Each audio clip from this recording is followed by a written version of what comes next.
Well, the first thing that I'm going to do is to say a big thank you on two counts. Firstly, to our wonderful and esteemed guest today, a world renowned spiritual leader. And I welcome to the show for episode 494 today of Simply Inspired, Sanatana Dharma Das. Now, hopefully, I'm saying that all the correct way. And I just want to thank you for taking time out of your morning there in Canada, my evening here to do this talk. Thank you very much, and Hare Krishna to you. Hare Krishna, and thank you so much.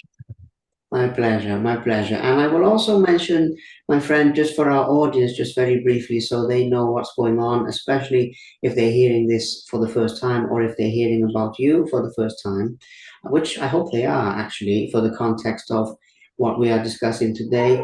That Sanatana is, as I've already said, an esteemed leader and a globally respected professor of high Vedic studies and sciences, transformative leadership mentor, and compassionate youth counselor. Now, that description, as I've said, is on the LinkedIn, but it's a very beautiful description that I really feel resonates with me and will resonate with you, our viewers and listeners, because Sanatana will have his own definitions for what he does, but let me just say that this man has a positive impact on so many people around the world, people to change their lives, become closer to God, and become better people. And we will go deeper into that later, but suffice to say, has a positive impact and helps many, many people. And that is why we are conducting this interview today to help you, viewers and listeners, whether you are already associated with the International Society of Krishna Consciousness, whether you're curious about what all of this means, whether you want to get closer to God. I will say that I'm not pushing people to join any one path, but what I am trying to do is to show you there's a better way of living than you may currently be aware.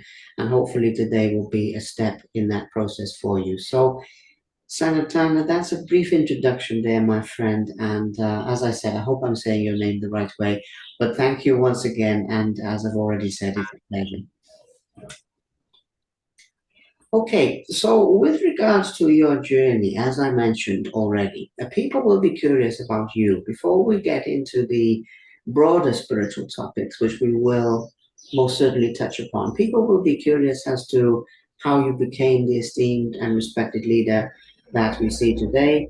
And you've been obviously associated with ISKCON for quite a few years, I believe over 20 years. So obviously we'll have to go back in time a little bit. But where did your search for God originally begin, or your search for something spiritual? May we start with that topic, please? All right. Thank you so much, Liam, for having me here.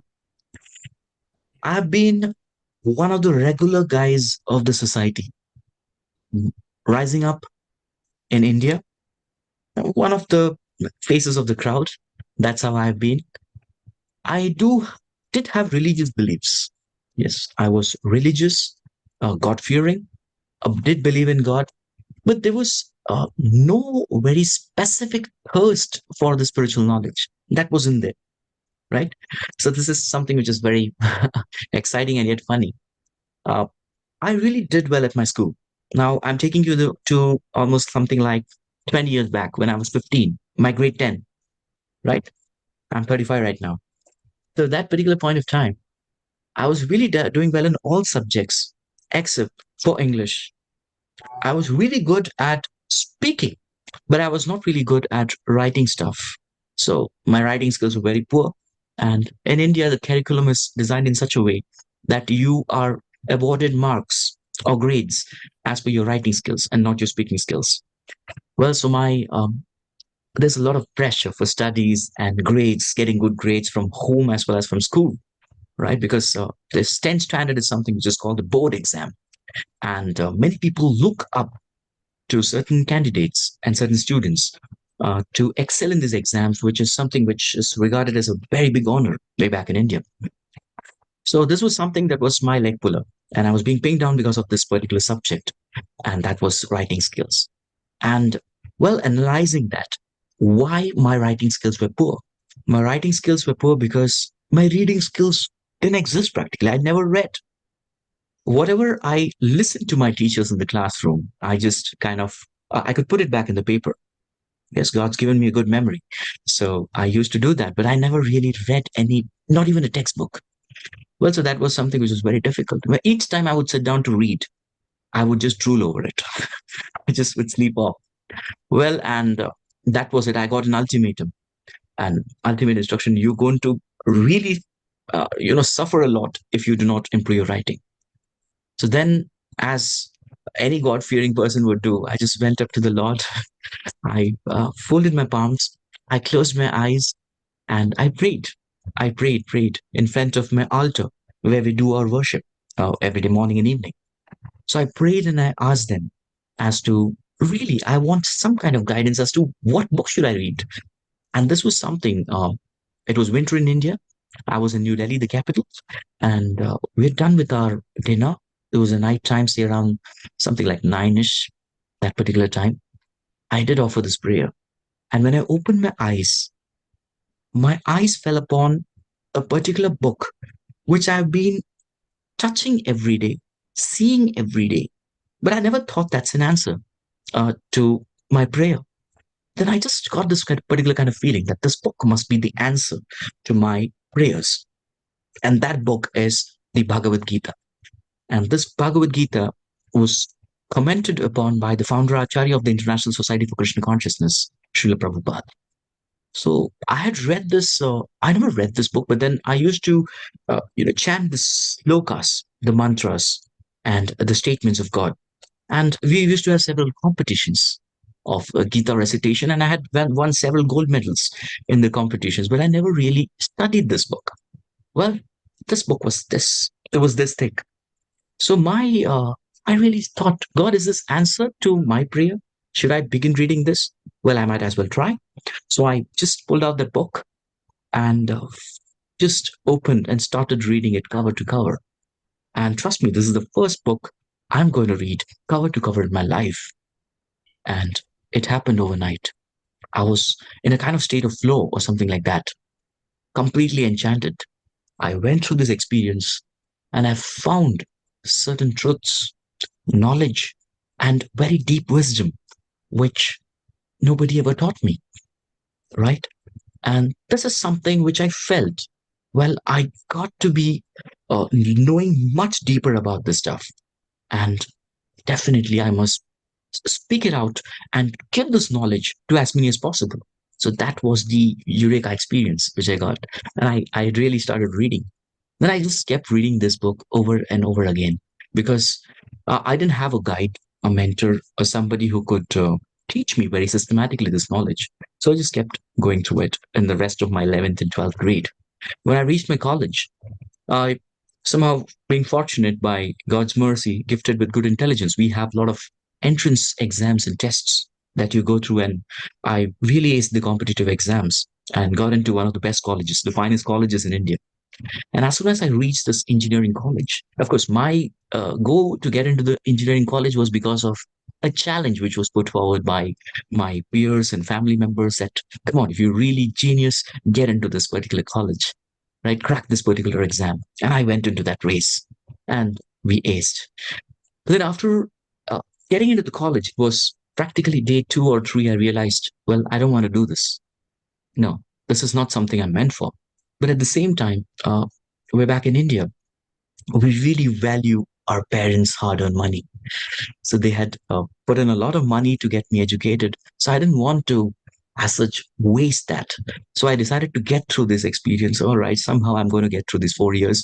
Then I might as well find out through these 4 years. I'll use this 4 years to explore what I really want to do. Or I really did know. I've always wanted to be a teacher. But what to teach? Well, I'm going to teach Bhagavad Gita. That was clear, sorted. But now what?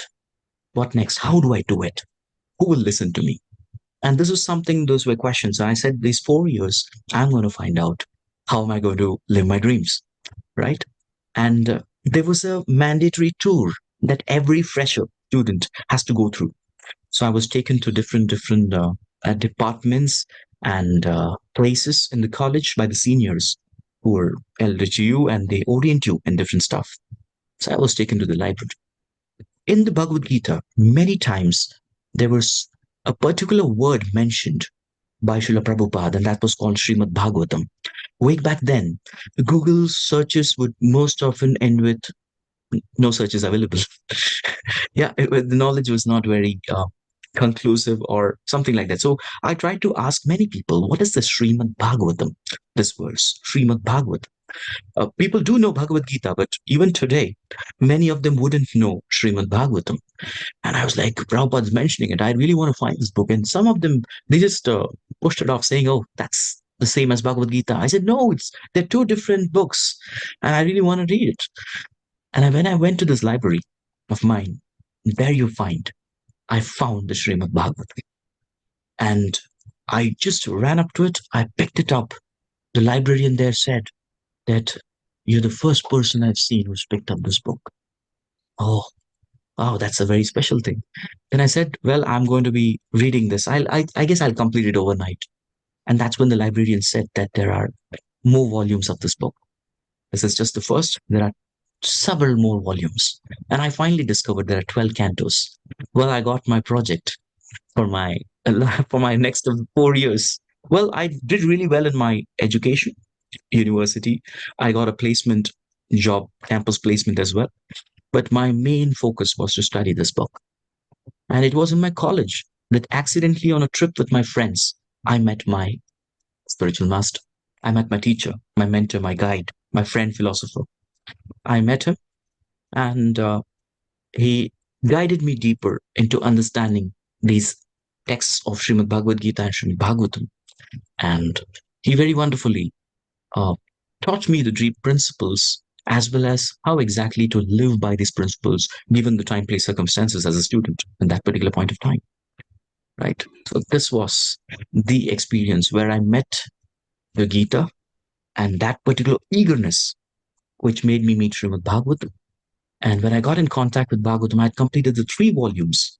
They were quite easy to do in the first year. You don't have much of studies, right? Much of classes, so you could do it.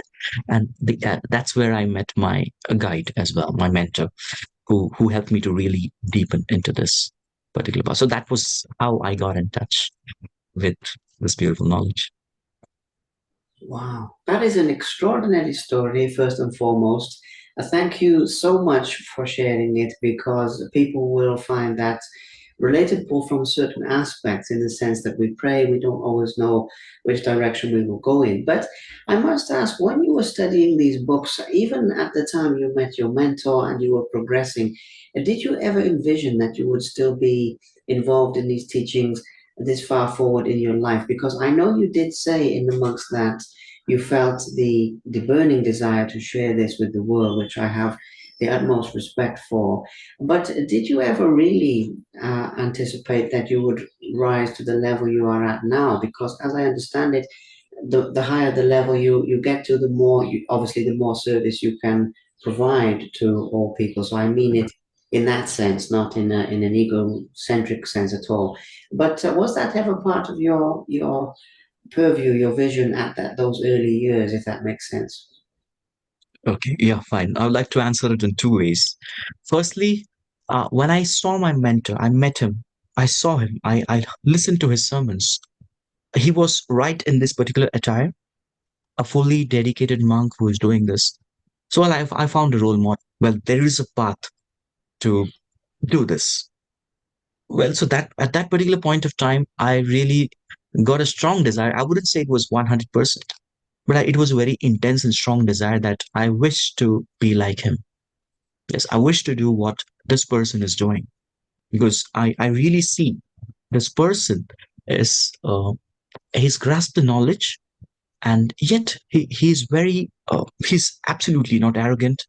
He's so kind, compassionate, and distributing his knowledge, taking out his time, energy, efforts. It requires a lot. It takes a lot to meet strangers and sacrifice so much for them and to give them this message. Well, so that is something that really melted my heart, and I decided I want to be like him. And another thing that I wanted to say in this regard was, well, when I developed this desire, I never thought that, well, how am I going to do it? Well, everyone's gifted with a particular capacity. Yeah. Everyone has their capacity. Yes, there may be a 100 ml glass, which can have capacity of 100 ml of water or any liquid substance. There may be a 1 liter can, which can have a capacity of 1 liter. So all I wanted to do was whatever capacity God has gifted me with, let me try to operate to my fullest potential. And that was something which I wanted to resolve about. Yeah. I love that answer, yes. And using your talents, your gifts to be the best version of yourself of service in that way is a very valuable life lesson in and of itself, I must say. Your teacher, your guru, friend, philosopher, all of these things that you said earlier, you speak so very highly of him. Are we able to mention a little bit more about who he actually is and the deeper relationship of how he has helped you not to reveal anything personal, but just to show the importance of guidance because you received that guidance personally, and now you are providing, as I understand it, a similar guidance to others and passing that on. So I think the aspect of from your student days, if you like, to your teacher and leadership days, it's a valuable cycle because then some of the people you teach now will then go on to help so many other people and on it goes. But that's the context of why I'm asking. But maybe share a little bit more about your guru, your teacher, however you define that, because you said several terms. There's a lovely description anyway. Yeah. So if you look at our path, we have several gurus. When you talk about guru, there can be multiple, but broadly, two types of gurus. One is called a Shiksha Guru. Shiksha means one who gives the spiritual education, the care, and the personality who ensures that you enrich yourself spiritually. And then we have another person who's of a much higher status. He's called a Diksha Guru. Diksha means one who officially initiates you in this particular path to uh, go ahead in your journey for self realization. So I had these two prominent personalities. So it was like a switch. My teacher picked me up, trained me, and handed me over to my spiritual master, right? So Yes, I would like to speak about both. Yes. yes, So my teacher, who guided me in my very initial days of this particular spiritual path, is a personality again. He was from a very highly respectable family, a person who has aced all the competitive exams because that's how you determine a student's acumen. If you're able to ace the exam, then he did. He did pretty well in that. He was working with a very high paying job. So did I. You and I. It's a mandate in our monastery that you need to have some experience of work in the outside world. So did I. Yes, because I was in a mood of dropping out college because I finally found my purpose, and then just join him, assist him wherever he goes. I'll probably carry his bag. I'll serve him. I'll do something for him. But then he's the one who advised me not to do so. Yes, because if you're embarking on a spiritual journey, it's very you should need to be exemplary even in your materialistic life, right? So you need to live some years within the society and practice spirituality there, trying to balance between the two, the material life and spiritual life, because that particular balance teaches you much more values. So he was the one who encouraged me.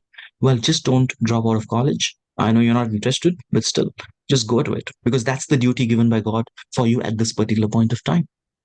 And then go and work in the regular world. How the normal people do. Take up a job, have an employer, execute the tasks, give your responsibilities, get promoted, work hard, earn money, understand the value of all these things. And then when you're matured enough, then I'll give you guidance of to how to join the monastery. Yeah. So that was my teacher, Shiksha Guru. He was the one who played this particular role because my conception of spiritual life was just give up everything and just be with God. He said no, things are much deeper than that. And to speak about my glorious spiritual master, he's the one. He's very well renowned. His name is His Holiness Ravanath Swami Maharaj. Yes, and he's the person who really inspires me the most after our founder Acharya, Srila Prabhupada. Living a life of complete absorption in selfless service. A very well established leader, yet a person who is very, very kind, humble, genuinely friendly towards everybody.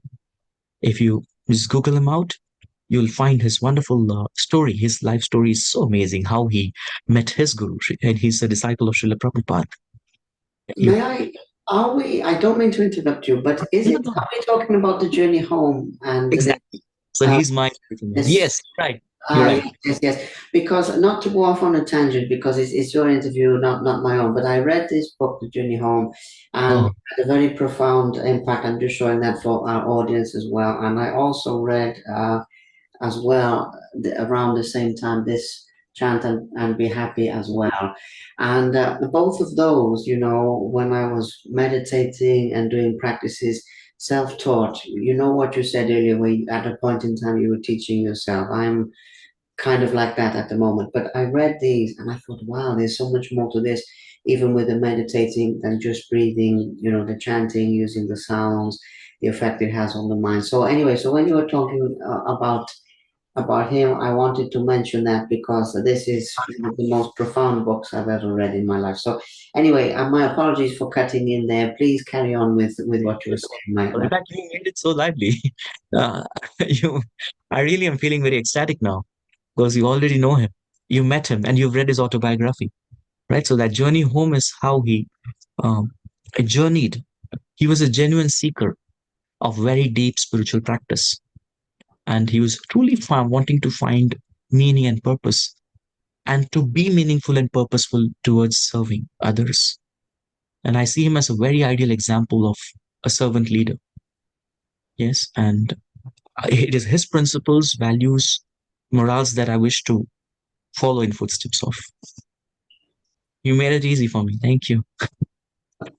Well, yes, in that regard, as I mentioned, I am also a seeker in this regard. And to be perfectly honest with you, reading that biography, or that autobiography, there are aspects of the search that resonated with me as being very familiar in my own life. And the process, obviously, he is so much further ahead in the advancement. But in terms of the search itself, I'm talking about now, I read that and I thought, wow, there's somebody who really feels the same way I do about looking for this relationship with God and obviously the many things he went through to get there. So that's off topic because it's not my interview, it's yours, but it's a lovely serendipity. And I knew that I had to have the book with me when I spoke to you. I just had this strong feeling.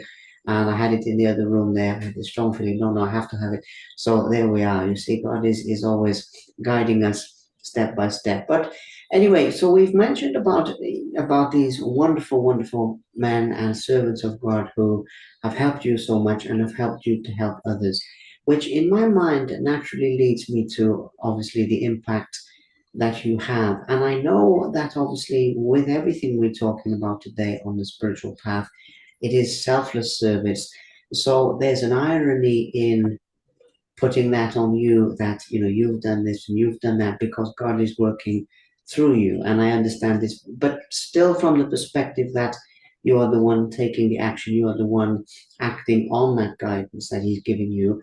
That touches a lot of people and that has a positive impact. As I said at the beginning, I'm not sure how you define that, but I see you very much as like a beacon of light in this world, a beacon of God's light. There's a lot of darkness in this world and you're a beacon of light. So when we talk about that process with the natural humility that you bring to this conversation, how do you define or how do you feel about all of the people that you are helping? That's the question simply because I know it's selfless service, but wow, you make a difference to people. So how do you feel about that on a day-to-day basis? I suppose is the easiest way I can distill that concept.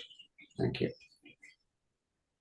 Usually, when you're trying to help someone or serve somebody, it is very natural to develop a sense of superiority. I'm the giver, and that personality is the receiver. And this feeling usually blocks the grace of God. It does. In fact, what I have learned from my glorious masters, the right consciousness that we are supposed to have in performing the service is that this particular person is a part and parcel of God. He's very dear to God. And all we are trying to do is to reconnect this person to God. In the Bible, we hear the story of the prodigal son, right? So prodigal son, he goes astray, leaves home, leaves the dad, and then he goes on to pursue his all material pursuits after taking his share of the property. And when his money is all spent up, whew, it's over. Now the people who were all um, frolicking around him, all these guys, they just left. They just left him completely alone in Bever, completely alone, and he had nowhere to go, and he was into so much of debt. In order to repay the debt, he had to work like a pig keeper, and that's when a person comes and he sees this prodigal son, and he says, What on the earth are you suffering here for? You're supposed to be with your father. You're very well off. And the prodigal son says, Well, I've come into the great offense unto my father. I don't think so. He might accept me. Says, No, no, no. He's very eager to have you. In fact, he's always thinking about you. So let me do this for you. Let me take you to him. So here, in this particular story, we see the prodigal is the supreme personality of God. God. The prodigal son are the bewildered living entities who are wandering aimlessly in this world, seeking for meaning, but ultimately there's no fulfilling experience that we're getting out of this material phenomena. No matter how hard you try, you can try physical pursuits, the mental ones, emotional ones, the social ones, the intellectual ones, and yet philanthropic ones. Yet there is some kind of a hollowness that's always there, right? And it is this particular connection that fulfills everything. That's the moral of that particular story. And the personality who is coming to reclaim this person who has a relationship with God, the prodigal son, is actually the guru. Or he's a person who is a servant of God, who is trying to reclaim the sons and daughters of God on behalf of God. And that's what makes this particular person very dear to God. This God is all good, He's all powerful, He's all merciful. Yet He has one particular anxiety. And that anxiety is how to reclaim the children who have gone astray. They've gone away from me. How do I do that? And that's His sole anxiety. And anybody wanting to relieve God of that anxiety is somebody who becomes very dear to Him. And that's what Lord Krishna tells in the Gita as well. He says, anyone who tries to send my message to others and helps them to connect back to me, back to God. We always have a connection. We need just to revive it. He's helping them revive the connection. That person becomes the most dear to me. Right. Yeah, that makes a lot of sense, actually. That makes a lot of sense. But also, again, not to go off on a tangent here, my friend, but there's so many things you said in here that I feel a very deep resonance with personally. Now, bear in mind, I'm not doing this for myself. I'm doing this to be of service to other people. But I always learn as I go, but particularly with this call today. When you were saying there about the hollowness and everything like that, and that experience, I've had that experience exactly as you described when you reach, from a certain perspective, the end of the material world. And it's just really fascinating that you said that in the sense that I was working with people at a point in time who were very famous and very wealthy, and I was I won't get into it now, but I was working very closely with athletes and Olympians and all of these. And you see that even though I was successful, they were at a much higher level materially, and most of them were very unhappy. And then I noticed, okay, the ones who are happy are of service to people in some way. They're doing something positive in some way. I thought, right, okay. And I can see maybe two or three or four people like that, and the rest is just me, me, me. And the more of that, the more they're coming down. I was thinking, okay, I'm missing something here. And that was the start of the whole spiritual search. And I'm not saying that to go off on a tangent, but I have to tell you that because I hope that we meet again after today. But even if we don't, that message that you put there not only resonates with me, but so many people in the world. I feel that that is probably the biggest disease in the world now, is the self-serving quality rather than the service of others. But anyway, that is off topic.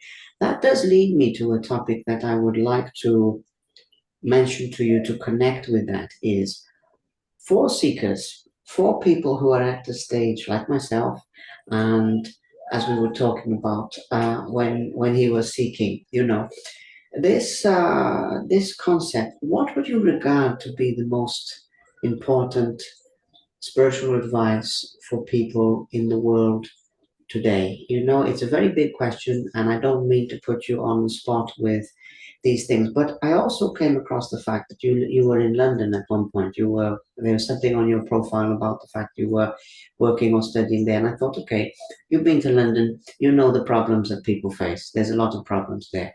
So when we're looking at the modern maladies, the modern issues, if you like, what would be maybe one or two most important ingredients that people can do to feel more at peace, more of a connection with God, more of service, more of these things we've been saying? And I'm sorry that's such a big question, but with your expertise, I must ask it.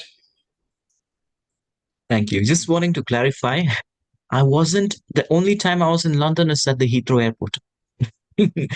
There's a Okay, college called Trinity School of Music, London, from where I've done my grades in Western classical theory that's what and it is. Western classical guitar. So that was not physically in London. It was I an actual college to that. I see. That's my mistake. But the that's my mistake, and I apologize because I saw the guitar and I thought you were there. However, the principle of that comment is still sound in the sense that, for example, you're in Canada now, right? So in other words, anywhere you go in the world, particularly in rapidly modernized places, shall we say, and rapidly developing areas. And don't get me wrong, New Delhi, big city, urban problems is the same thing there. But I feel that the problems people face are more prominent in these kinds of locations, even though people face them everywhere. So the principle of what I'm saying, as I say, I apologize. I thought you were physically there is yes, is your essential spiritual ingredients, because I've heard it described that these practices, I've heard this described by His Divine Grace actually in this book and in other books, that these are like medicines for different things, for different ailments. You take different medicines, different practices. In a way, it's words to that effect. So that's the question: is your essential ingredients, whether people want to become part of the International Society of Krishna Consciousness or not. But if they're seeking something more, yes, your essential ingredients for that, please. Thank you. Yes, thank you. Uh, this question has been asked to me by many seekers, genuine ones, and I often answer it this way.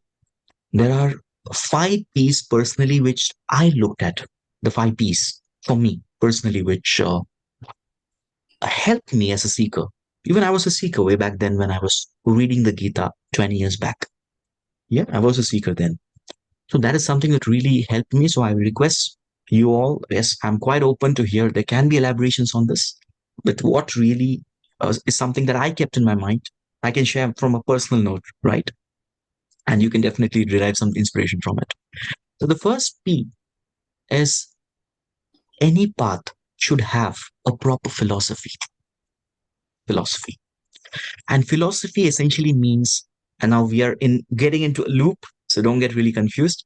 Philosophy means addressing five questions. Okay, my hand got raised. All right. So, five questions. The first question is, what is our initial point? Where are we? Who are we? Number two, what's our destination? The final destination. Number three, what's the path that is to be taken? Number four, what are the possible obstacles? Yes, which I'm going to endure while I'm going across this path, because there's nothing that's easy in life. Yes, spiritual life is simple, but yet not easy. Well, we'll come to that sometime, some other time. And finally, what is the genuine experience that we feel when we have got there? We got there, we got to our ultimate destination. How do we know? What's that experience? So, getting answers to these five questions forms the philosophy. The second aspect of P that we need is we require a practice, a process. Just like you mentioned very wonderfully from Prabhupada's book about the medicine. When we are spiritually sick at the moment, that's why that analogy is very apt. We're sick. We're spiritually sick. We may be materially hale and healthy, but spiritually we are in a sick condition. That's why we are in the material existence. So when you're sick, you go to a doctor, and the doctor gives you certain prescriptions and certain prohibitions. Yeah, certain do's and certain don'ts, and one Yes. has to adhere to those practices after understanding the proper philosophy. Yes. Mm. Number three, the third aspect is when a person has to be God conscious. Yes, a person is God conscious. It's very much required that we need purity. Yes, purity in our lifestyle, purity in our values, external and internal purity. Based on the philosophy, we learn what is this purity. Because if you want to enter into fire, you have to be fiery. We cannot last much of a time in the water because we don't have that body. Even when I was taking a flight and coming here, I was airborne for quite some time, but that's a very uncomfortable experience because we don't belong to the sky. We belong on the land, right? So, similarly, God is all pure. So, in order to attain God, it is very essential that we also attain that purity. Of course, as such, there's something called a dirty water, but you remove the dirt, the water is pure. Yeah. So that removal of dirt is very essential before we progress ahead in course of the practice. And then the fourth P we need very much, I could not emphasize enough about this, is a personal example in our life. Yes, personal example who we can look up to, who's ahead in our path. Now, I was in India, in Mumbai, and from Mumbai, I came via Frankfurt to Montreal and then to Manitoba, Winnipeg. That's where I'm right now, my current location. So now, uh, suppose somebody's ahead of us. From Mumbai, I give a call to person who is in Frankfurt already. How are things there? So the person has already reached there. So someone who's ahead in our journey is somebody who can give us a lot of inspiration. So we need such mentors, guides, friends, philosopher. We need such people in our life. The person who set a personal example who we can look up to and thus feel inspired to live this path.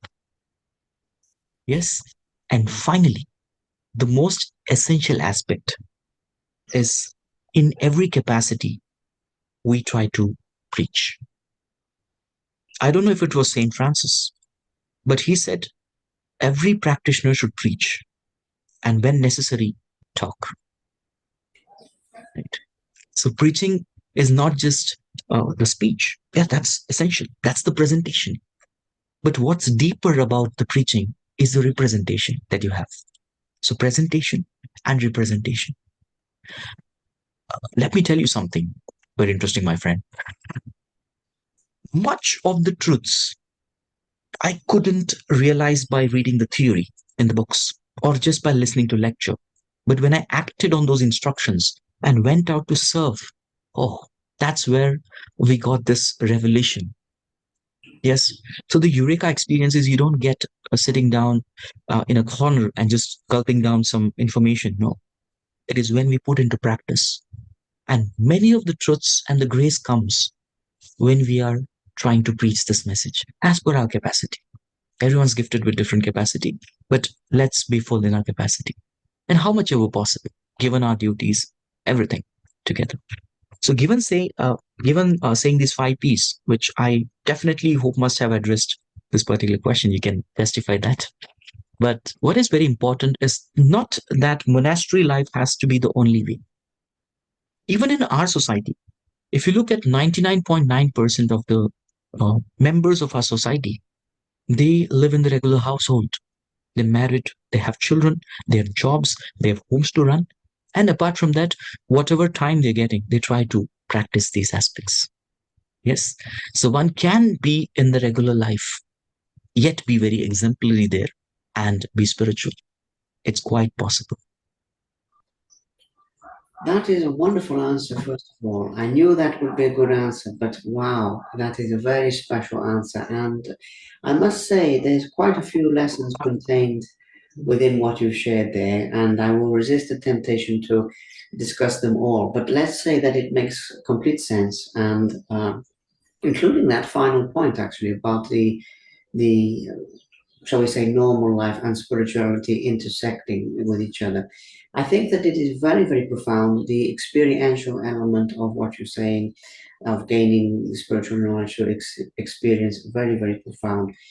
Now, there's another aspect to what you do and who you are and what you represent as a human being in entirety, which is the fact that it also takes a lot of courage. And I would like to touch on this as an abstract point because some people would say, well, that's quite obvious because God gives us the courage and guides us. And yes, okay, this is true. But at the same time, for example, going out and preaching, I've seen uh, members of your organization chanting and singing, for instance, in the street and sharing food and these forms of service. And I think, wow, it's very brave to stand up for what you believe in because not everyone would be friendly. You probably encounter some hostility and some people who don't agree as well. Now, with this, you also mentioned earlier that the spiritual life isn't always easy. And my topic here, is to actually touch on that. That's the actual question. In other words, the challenges that you faced and how you've overcome them. Because as I've already said, whether people wish to join your organization or not, they want to get closer to God in one way, shape, or form, and people use different names for God. But a lot of people think, well, it's going to be easy. And going back to what you said at the beginning, where you said, okay, you're just going to step back and this is it. And one of your mentors said, no, you need to finish college, you need to work, you need to do these other things. It's that process because people need to know that if they're going deep into this, the challenges. I mean, even with these two books, I've read the Gita as well, by the way, just so you know. I don't have it with me, but even when we're talking about His Divine Grace or Swami and these gentlemen, the challenges they faced were quite immense, and yet God got them through. So, in your own life, what have been the biggest challenges you have faced? How did you overcome them, and what did you learn from those experiences, please? Yes. Well, to put it in one line, these challenges are like the tests that come in the life of a practitioner, just like you to school. You have exams, you have tests. If there weren't tests, the students wouldn't study. Make sense? Why would anyone? If there's school for 4 years, there's college for 4 years, and you at the end of the fourth year you get your degree. Then nobody studies. People just either chill out in the cafeteria, they hang out with friends, somehow do the college and just get the degree. There is no growth there. So Yeah, these challenges, you don't go through these challenges, you grow through these challenges. So these tests are necessary, which keep coming time to time, just like exams do.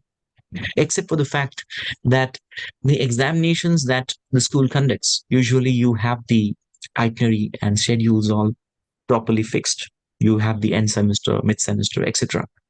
But the challenges that you face in spiritual life are something that can come impromptu. They come anytime.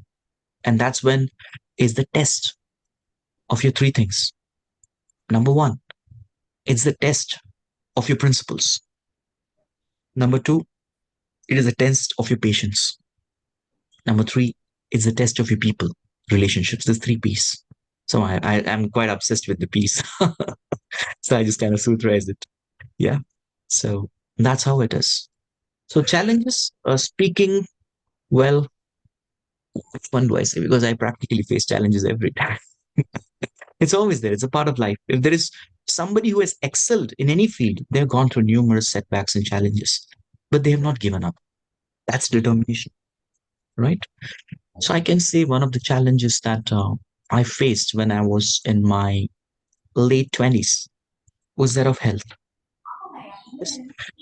Well, many times it happens because one of our aspects of spiritual life is you have to go to bed early and you get up early.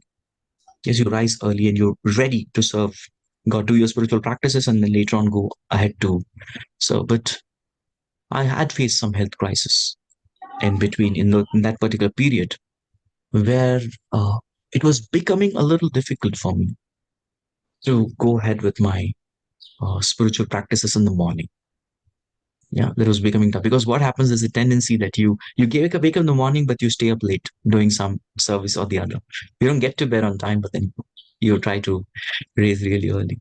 So health complications they do come at that particular point of time. I'm just giving you one example. Challenges can be many. You tend to question. Yeah, you tend to question. Well, I'm doing so much for God. Why isn't God taking care of me? It's so simple. All you do is just restore me to my fullest health, right? So we tend to question like this, right? And that's the same question that one of the biblical stories, there was Job, who was a very deep believer of God. And there was Satan who was testing Job by making his child. He was very loving towards his child. The child became really sick. And that's when he questioned God. God, why me? So these kind of aspects do come in our life where we tend to question, are we on the right path? We tend to question, am I doing the right thing? Because these guys who are not into any spiritual practice, they seem healthier, they seem happier.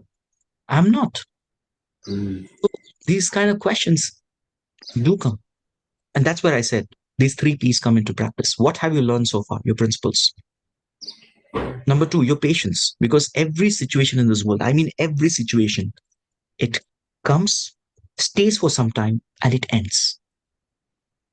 Yes. No matter how great movie you watch, there is the end that comes. So that's how the phenomenon of this world works. The rain comes, stays for some time, ends.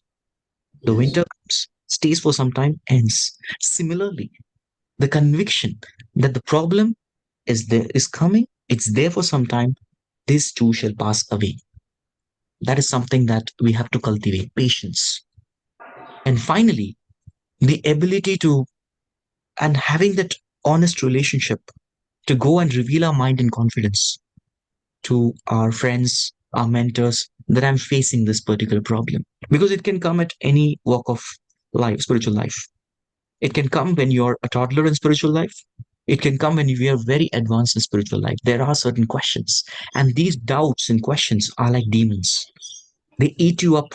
They eat all your vital organs from within, and then you just drop off one day. And that's when you approach your mentor, your guide, your people, and you reveal your mind in confidence. And my experience says that 50% of the problem is solved right then when you go and reveal. And the other 50%, that is solved when you humbly apply what advice is given. Yes. So I just, in principle, try to tell you. So this was one of the challenges that I faced, and there are ample number of challenges. But yes, again, it's the challenges come to test your three P's: your principles, your patience, and your people, the relationship. I love the P's. I mean, I love the system of remembering things with the P's. I must say, but yes, on the deeper level, I know it's one challenge you've used as an example out of many, but yes, that's what people need to hear, and it's very much the fact that I heard once as well that they say the night is always darkest before the dawn. I mean, it's kind of a cliche saying, and some people will say, "Oh, that's too simple." But in actual fact, in my life, from these experiences, from the shadows, the difficult times, and so forth, I've learned the most, and it's very much.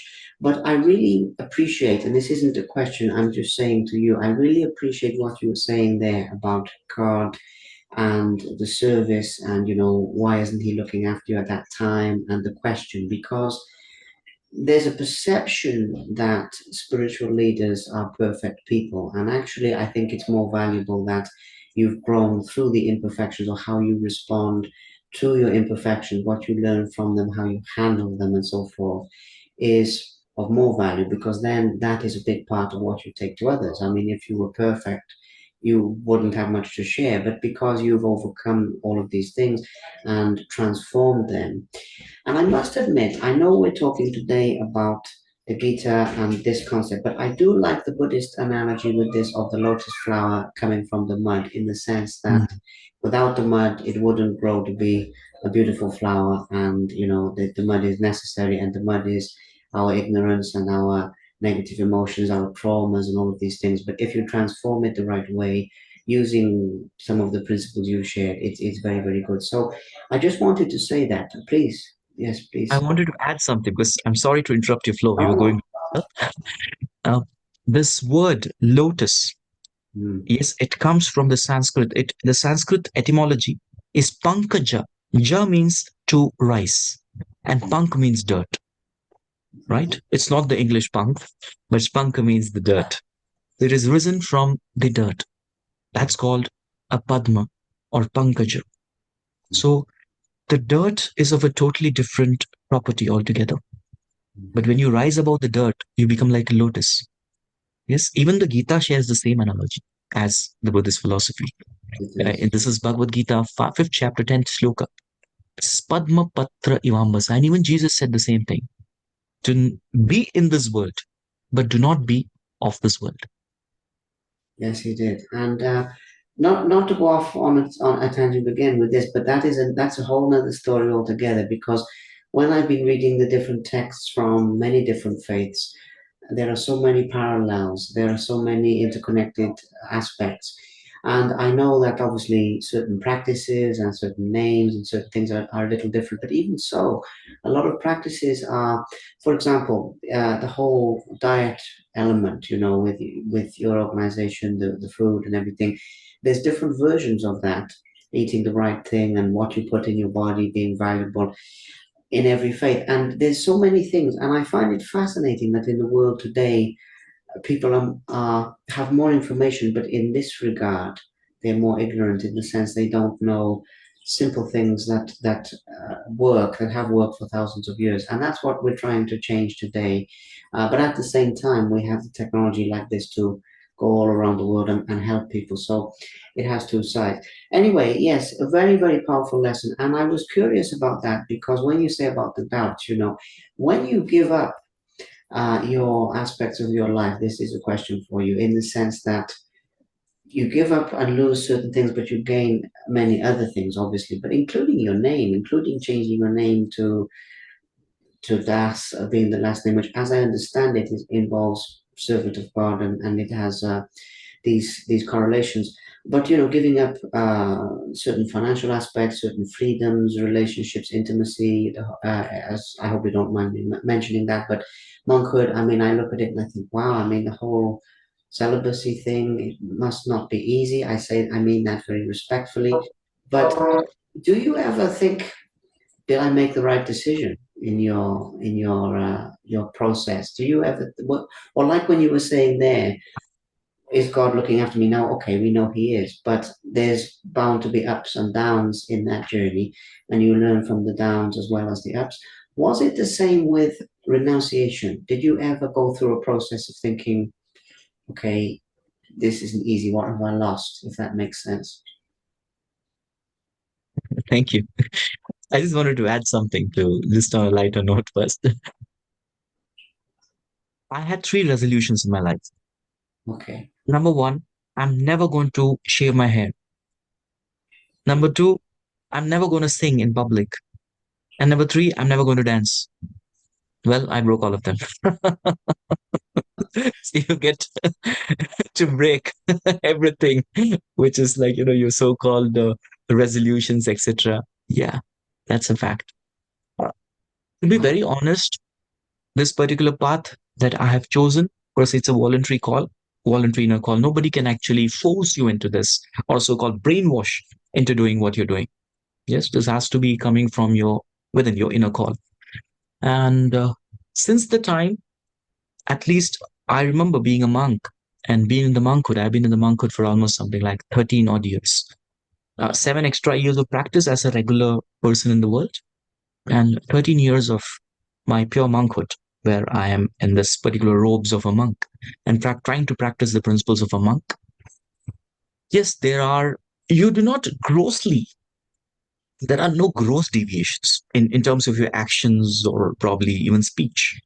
But in the mental platform and the mind, there can be certain thoughts or certain deviations which are not very conducive and favorable to the path that you are having. And that particular point of time, there does come a question. It's the job of the mind to keep chattering and talking. So the mind will question, hey, come on, did you make the right choice? It happens. Mm. It happens to the best of everyone. It does happen. And that is the point of time when we need to talk back to the mind. When we talk about preaching, the preliminary responsibility of an individual is to first preach to the mind, yes, to oneself. That's the prime responsibility. Self compassion is the most essential thing that is taught whenever the subject of compassion is brought up. So, self compassion means first preaching to the mind. And this is a phenomena that's going to occur till the time one is completely realized. Yes, there are different rungs of ladder as we progress in this journey of spiritual life, right? And till the time you're there in the ultimate attainment of God, there will be several such kind of self doubts that do pop in time and again. And that's also one of the small challenges that keep coming. And they do come. And that is when we really, again, it's a test of the three P's, I would say. But at the same time, we have to understand what exactly, there is a time we need to understand what exactly have one gained, have we gained through this particular path. We Mhm. count our blessings. I do this personally. Count your blessings. And yes, there are certain, in this world, Lord Krishna tells in the Gita, this is 18th chapter, verse number 48. You lit fire, there has to be smoke. There is no perfect system in this world. So you lit fire, there has to be smoke coming. So even this particular path, yes, there will be certain smoke coming. And if one can endure that smoke, one can truly tap in to that beautiful heat and light that comes out of the fire because they are the essential components that we need. And that is where we need to endure the smoke. Yeah, there'll be little smoke getting into our eyes, but there's a wonderful preparation that's made because of the fire. There's something wonderful being prepared. Traditionally, cooking used to be done on wood fire. You're aware of that? Yeah. Yes. That's how the cooking used to happen. So a little smoke that go into the eyes and one would start, crying. So that's something you have to endure in order to taste that wonderful preparation in the end. So when we focus on that end goal, oh, there's a beautiful a beverage, there's a very wonderful delicacy that's coming up. Yes, in the process, when you focus on that, that's when you let go of, okay, fine, this is something that I have to endure. So we have to tolerate certain unnecessary things, which are called in Sanskrit as anarthas. They have to be tolerated. And that's message of tolerance is something which is given right before Lord Krishna gives this sermon to Arjuna. This is second chapter, 14th verse. Matra sparshastu kaunteya. Shitoshna sukha dukkada agama apaino anityas tam stitikshasva bharata. I will just try to paraphrase this, not the verbatim meaning. This means to say very clearly that these obstacles, these self-doubt and all these things, that these are called dualities. There's three levels of dualities. The first duality is on the physical platform, heat and cold.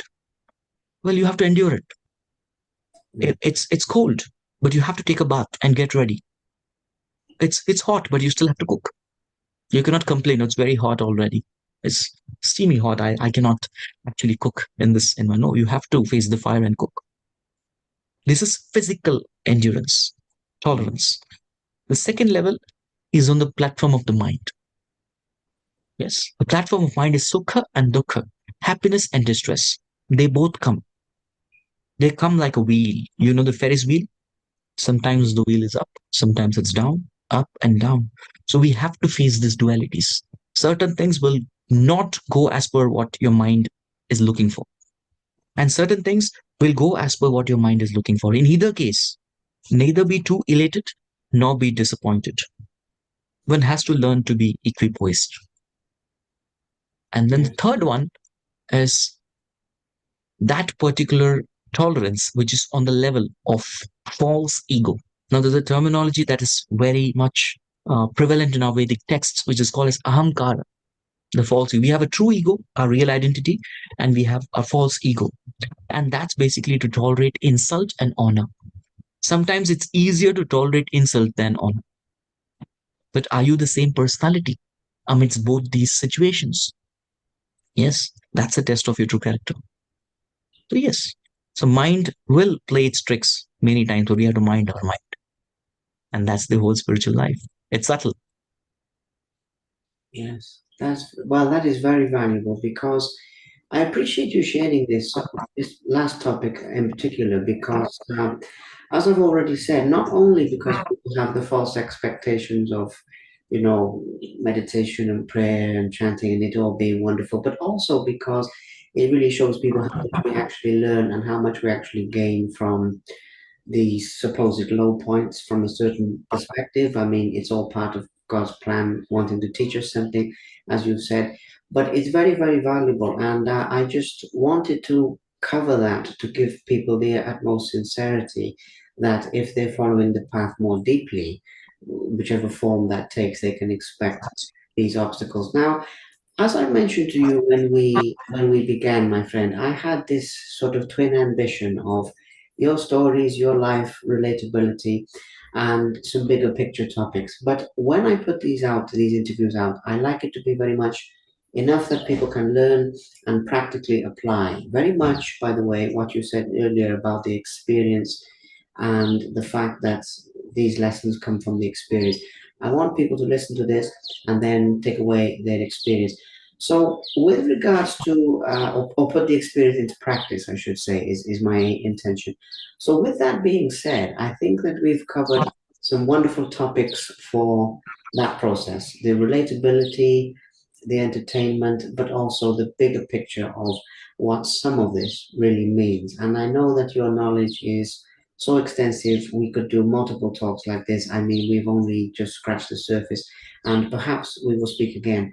I hope so. But for the purposes of today, this is certainly has fulfilled my intention to be of service to people in this regard and to help people with that. Now, I must also mention that some people, as the last topic, and then we'll finish this up, will feel the draw to want to connect with you personally, to wish to find out more about ISKCON as an organization, I guess, or as a calling, depending on how we look at that.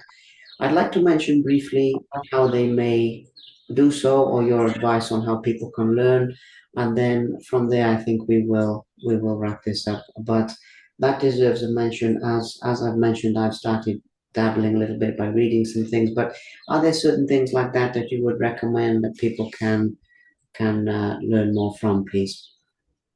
Oh, thank you so much. I wish to first address you. You have two questions. One thing was about what's the take home message from this entire podcast that we're having. And the second was if someone wants to connect to us. All right, I'll go for the first one.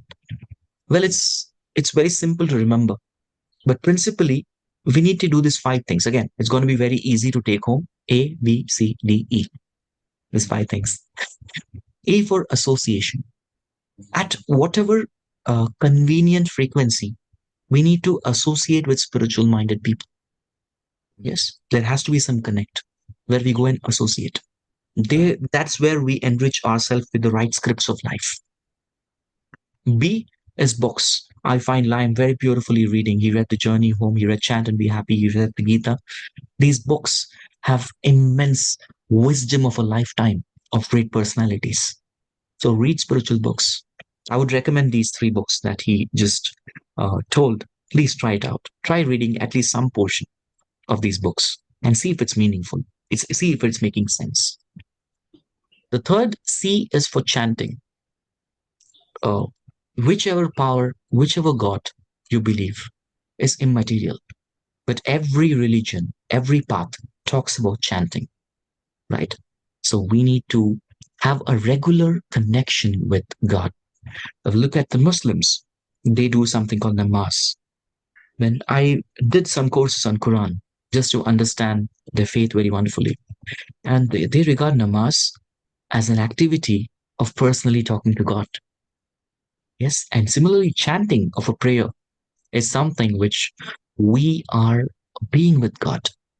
Yes, and that's why it comes in the middle. It's the heart of the process, the chanting, right? Then comes D. Now, D is diet. What kind of food that you're taking, because you become what you eat, right? There's no much time to delve deeply into this topic, but all I can say is whenever you're taking your food, ensure you thank the creator. Yes, the diet. Acknowledge that I'm receiving this as a mercy because it's ultimately come from you and you're maintaining me through this. There's a wonderful system in which God maintains all of us. So acknowledging the diet is very important. That adds in a lot of wonderful vibes, which makes our consciousness. Yes, it's very scientifically explained in the scriptures that one part of your food goes as energy to operate in your body. There's a certain portion of the food which is excreted out of the system. The third part is the most vital part, which makes your consciousness, right? So the third, and those you can do some research on this if you want to really make rapid advancement in your journey towards God. Eat food that is sanctioned in the scriptures, whichever scriptures you're following, sanctioned and sanctified in your scriptures. Eat food accordingly. And finally is E. E means engagement. In some way, be of some service to God in whatever way.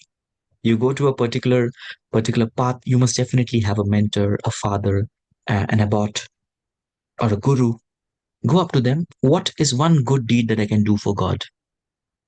Engaging my mind, my senses, my intellect. Can I do something?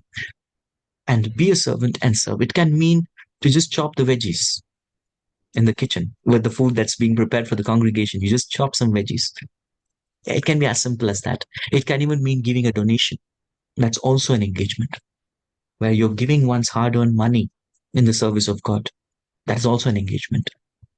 So find out, think over it, and try to do some engagement. So association, books, chanting, diet, and engagement. These five ABCDE formula sutra is something that I want to give as the take home of this podcast. Will that be fine? And then your second question that you were asking about how you guys can connect to me. Well, giving my WhatsApp number would be really overwhelming. I wouldn't do that. But you can connect me over the LinkedIn platform. That's how I met this wonderful friend of mine, Liam. We've become good friends through this conversation as well as connecting on the LinkedIn platform. You can search me there, Sanatana Dharma. And definitely, I just wanted to say something here. My parents, glorious parents, who have given me a very good upbringing, now even they are on this path. So they named me as Siddharth. You spoke about this change of name, right? And this word Siddharth, it comes, the meaning of Siddharth is one who fulfills the purpose of his life. And my Guru Maharaj gave me the name Sanatana Dharma. Yes, and Sanatana Dharma means the servant of the eternal religion, the preaching of Sanatana Dharma, right? So these are the two things that I wish to make as my sole aspirations is to practice intensely and preach powerfully. Practicing intensely fulfills the name that my parents gave me, and preaching powerfully and vigorously is something that fulfills the name that my spiritual master gave. So you can search me with either of these names, right? And I'll be there at your service. Wonderful, wonderful. And thank you so much for this formal service today. It has been a pleasure, an honor, a joy, a lot of fun. I have learned a lot. I'm going to go away and digest this and process this, but also to probably to listen back and to make notes as well, because there's so many things that you have shared. And for our audience, the same.